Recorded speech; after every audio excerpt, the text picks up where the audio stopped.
रिश्ता मासूम पखी जीअं हूंदा आहिनि। ज़ोर सां पकड़बो त मुरझाए वेंदा, बिल्कुलु हल्को पकड़बो त उॾामे वेंदा।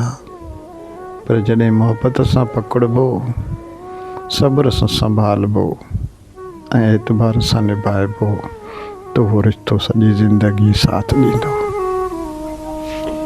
रिश्ता शक सां न पर भरवसे सां जीअंदा आहिनि। रिश्ता लफ़्ज़नि सां न पर रवैयनि सां मज़बूत थींदा आहिनि। जिथे इज़त हूंदी आहे उते शिकायतूं ख़ामोश थी वेंदियूं आहिनि, ऐं जिथे मोहबत हूंदी आहे उते फ़ासिला बि वेझड़ा थी वेंदा आहिनि। छो त मोहबत सां पकड़ियल पखी कॾहिं बि उॾामणु नथो चाहे।